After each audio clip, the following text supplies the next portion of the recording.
8 अक्टूबर 2007 cricket की धरती पर दो महारथी भिड़ने वाले थे। भारतीय टीम के कप्तान महेंद्र सिंह धोनी ने टॉस जीतकर पहले बल्लेबाजी करने का फैसला किया। दोनों तरफ एक से बढ़कर एक जाबाज खिलाड़ी थे।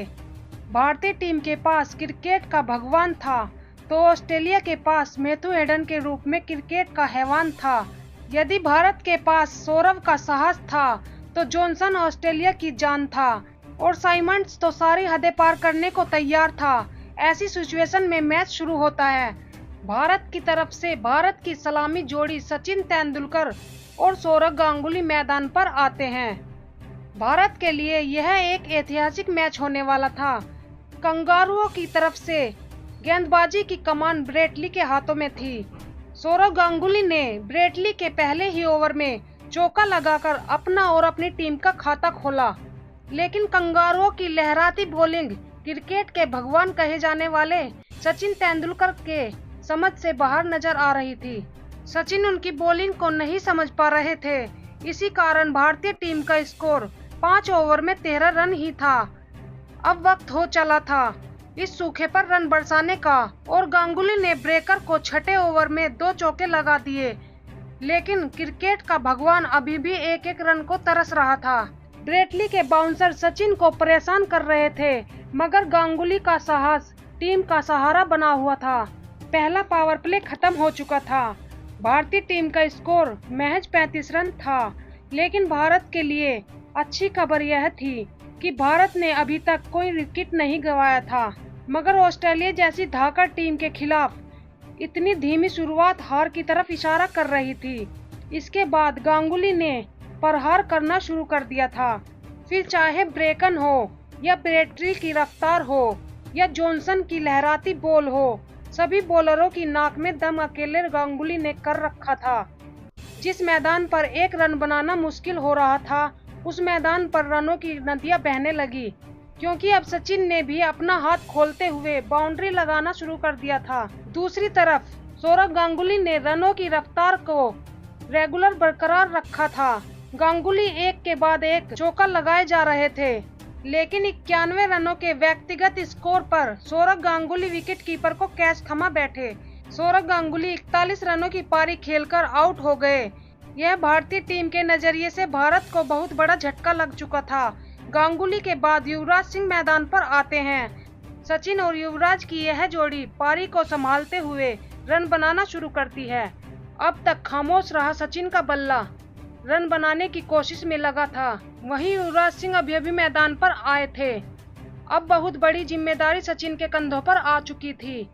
अब कंगारुओं ने युवराज सिंह को अपने स्पिन के जाल में फंसाना चाहा, मगर सिक्सर किंग अपनी प्रतिभा का प्रमाण दे रहे थे और लगातार कंगारू बॉलरों को चकमा देकर बॉल को चौकों की नसीहत दे रहे थे और 31वें ओवर में 2 चौके लगाकर 50 रनों की पार्टनरशिप पूरी कर चुके थे। 31 ओवर में भारतीय टीम ने 145 रन बनाकर मात्र 1 विकेट गंवाया था। 32वें ओवर में सचिन ने भी अपने 50 रन पूरे कर लिए थे, मगर ऑस्ट्रेलिया के सामने एक बड़ा स्कोर खड़ा करना जरूरी था। बड़ा स्कोर खड़ा करने के लिए यहां से रनों की रफ्तार को बढ़ाना जरूरी था। सचिन और युवराज की जोड़ी के बीच अच्छी पार्टनरशिप पनप रही थी। एक बड़ा शॉट लगाने के चक्कर में युवराज सिंह की पारी भी यहीं समाप्त हो गई थी। युवराज सिंह ने 55 बॉलों में अपनी टीम के लिए 39 रनों की पारी खेली। 36 ओवर में 174 रनों पर भारतीय टीम 2 विकेट गंवा चुकी थी। भारत की पारी के लिए महज 14 ओवर का मैच बाकी था। युवराज के आउट होने के बाद भारतीय कप्तान महेंद्र सिंह धोनी मैदान पर आते हैं। युवराज के आउट होने के बाद रनगति और भी धीमी हो गई थी। ऑस्ट्रेलिया ने भारत पर अपना शिकंजा कस लिया था, लेकिन सचिन का प्रयास अभी भी जारी था। वो लगातार बल्ला चला रहे थे। सचिन एक के बाद एक चौका लगाए जा रहे थे। अब धोनी ने भी धोना शुरू कर दिया था। धोनी ने 40वें ओवर में 2 चौके लगाकर रन गति को तेज किया। 40 ओवर में स्कोर को 200 रनों के पार पहुंचा दिया था। यहां से इस जोड़ी ने आक्रामक रूप अपना लिया था। धोनी और सचिन मिलकर एक के बाद एक चौका लगा रहे थे, मगर भारतीय पारी में अभी तक कोई छक्का नहीं लगा था। 41वें ओवर में इस जोड़ी ने 13 रन कूट डाले। अभी रनों की रफ्तार बढ़ी ही थी, तभी सचिन रन आउट हो जाते हैं। सचिन ने अपनी टीम के लिए 79 रन बनाए। इसके बाद भारतीय टीम की दीवार कहे जाने वाले राहुल द्रविड़ मैदान पर आते हैं। राहुल ब्रेकन के ओवर में 2 चौके लगाकर ब्रेकन की अकड़ को तो तोड़ा, लेकिन ब्रेकन ने द्रविड़ को बोल्ड कर दिया, मानो भारतीय टीम की दीवार में भी सुराख कर दिया। इसके बाद मैदान पर आए रॉबिन उथप्पा ने आते ही एक चौका मार दिया। अभी 4 ओवर का मैच बाकी था। स्कोर बोर्ड पर 250 रन लग चुके थे। उथप्पा और धोनी अब हवा से बातें कर रहे थे। दोनों ने ऑस्ट्रेलियाई बॉलरों की आत्मा को भी डरा दिया था। उथप्पा की वो बाउंड्री, धोनी की कप्तानी पारी ऑस्ट्रेलियाई बॉलरों में डर पैदा कर रही थी। उथप्पा का हर वार ऑस्ट्रेलिया के प्लेयर्स के मन में खौफ बना रहा था। ब्रेटली भी निराश हो चुके थे। इन दोनों बल्लेबाजों ने लास्ट के ओवर में 21 रन कूट दिए थे।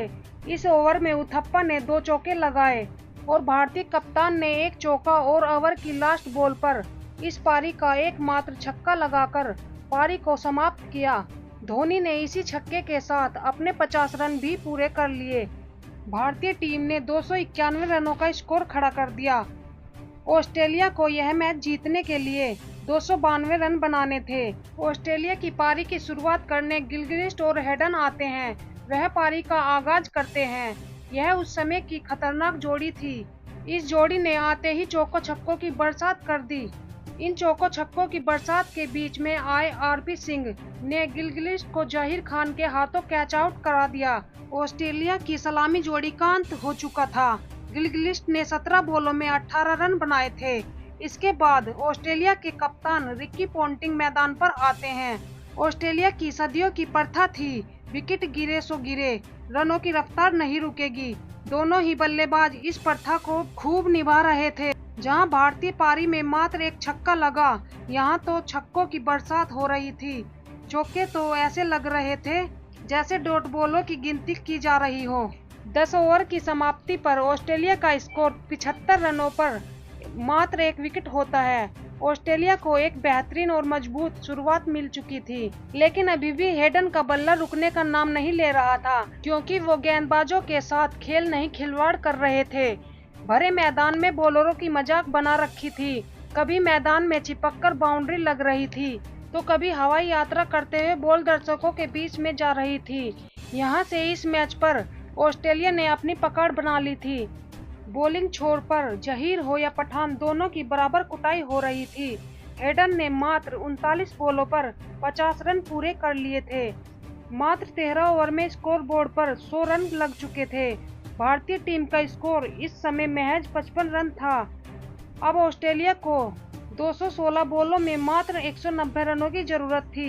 हेडन जिस तरह से प्रहार कर रहे थे, ऐसा लग रहा था ये मैच जल्दी ही खत्म हो जाएगा। भारत की तरफ से अभी तक हर गेंदबाज नाकाम रहा। तब धोनी ने माइंड गेम खेला। धोनी ने इरफान पठान को ओवर थमाकर विकेट के पीछे स्टंप से चिपककर खड़े हो गए। फास्ट गेंदबाज की बॉल पर विकेट से चिपककर कीपिंग करना इतना आसान नहीं था। फिर भी धोनी ने पोंटिंग को स्टंप आउट कर दिया। इस विकेट के सूखे को धोनी के माइंड गेम ने खत्म कर दिया। इस विकेट का पूरा श्रेय धोनी को जाता है। इसके बाद माइकल क्लार्क मैदान पर आते हैं। अब 20 ओवर का खेल समाप्त हो चुका था। स्कोर था 124 रन। ऑस्ट्रेलिया ने अभी तक मात्र 2 विकेट ही गंवाए थे। क्लार्क ने मैदान पर आते ही अपना जलवा दिखाना शुरू कर दिया था, मगर हरभजन ने क्लार्क को कॉटन बोल्ड कर दिया था। क्लार्क ने मात्र 6 रन बनाए। इसके बाद एक और दुधारू बल्लेबाज मैदान पर आ चुका था। 3 विकेट गंवाने के बाद भी ऑस्ट्रेलिया मजबूत स्थिति में नजर आ रही थी। यहां से ऑस्ट्रेलिया एक रन भी ले, तब भी ये मैच जीतना आसान था। लेकिन ऑस्ट्रेलिया टीम को दुनिया में अपने नाम का डंका बजाने का बड़ा शौक था, इसलिए साइमंड्स अपने तूफानी अंदाज में बैटिंग करते हैं और इस मैच को जल्दी खत्म करने का इरादा बना लेते हैं। दूसरी तरफ हेडन भी रुकने का नाम नहीं ले रहे थे। एक के बाद एक बाउंड्री लगाए जा रहे थे। भारतीय टीम निराश नजर आ रही थी। अब इस मैच में वापसी करने के लिए भारतीय टीम को 1 विकेट की तलाश थी।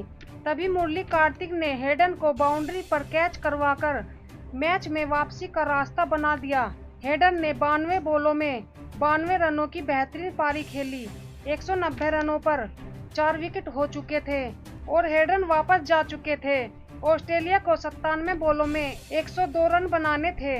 भारत को विकेट जरूर मिला था, मगर अभी भी सफर इतना आसान नहीं था। मैच अभी भी ऑस्ट्रेलिया के ही पकड़ में था। अब साइमंड्स ने चौका जड़ रनों को 200 के पार पहुंचा दिया। इसके बाद भी साइमंड्स का प्रहार चालू रहता है और देखते ही देखते साइमंड्स ने भी अपने 50 रन पूरे कर लिए थे। अब ऑस्ट्रेलिया को 51 बॉलों में मात्र 61 रन बनाने थे और 6 विकेट उनके हाथों में थे। एक बार फिर धोनी ने स्टंपिंग कर पूरे मैदान में शोर मचा दिया। अब आधी ऑस्ट्रेलिया टीम पवेलियन जा चुकी थी, जिसकी वजह से रन बनाने की गति धीमी हो गई थी। भारतीय बॉलरों ने अपना शिकंजा कस लिया था, लेकिन जब तक मैदान पर साइमंड्स खड़े थे तब तक भारत इस मैच को जीतने के बारे में सोच भी नहीं सकता था। लेकिन 47वां ओवर भारतीय टीम के लिए वरदान साबित हुआ, क्योंकि आरपी सिंह ने साइमंड को बोल्ड करके ऑस्ट्रेलिया को छठा झटका दे दिया। यह विकेट भारत के लिए कितना महत्वपूर्ण था, जरा एक बार इस विकेट का शोर तो सुनिए। Lapses in concentration from Andrew Symonds. He's played a superb innings thus far, but what a wicket! India desperately needed something dramatic. इस विकेट की अहमियत इस शोर ने बयां कर दी थी। अगली ही गेंद पर एक और रन आउट मिल गया। आरपी सिंह ने इस ओवर में इस मैच का रुख ही मोड़ दिया। अब 16 बॉलों में 23 रन बनाने थे। अब लगातार कंगारुओं पर दबाव बढ़ता जा रहा था और अब आखिरी ओवर में 16 रनों की दरकार होती है। ऑस्ट्रेलिया उस समय की खतरनाक टीम थी, आखिरी दम तक भी हार नहीं मानती थी और वहीं देखने को भी मिला। जहीर की पहली बॉल पर चौका मार सबको हैरान कर दिया। यह मैच भारत की तरफ आ रहा था, मगर हार का डर सता रहा था। मगर जहीर ने शानदार बॉलिंग करी, कुछ डॉट बॉल भी की। अब लास्ट बॉल पर 9 रन बनाने थे और आखिरी बॉल पर 1 रन ही बना, जिससे भारत ने 8 रनों से यह मैच जीत लिया। उस वक्त ऑस्ट्रेलिया को हराना किसी सपने से कम नहीं था। उस समय भारत ही एकमात्र ऐसी टीम थी जो ऑस्ट्रेलिया को टक्कर देती थी। धोनी को शानदार प्रदर्शन के लिए अवार्ड मिला। आपको यह वीडियो कैसी लगी हमें कमेंट करके जरूर बताएं और सभी दोस्तों को वीडियो शेयर करें और जिन्होंने चैनल सब्सक्राइब नहीं किया वो चैनल को सब्सक्राइब कर ले। मैं इशिता फिर मिलती हूँ अगली वीडियो में, तब तक के लिए जय हिंद जय भारत।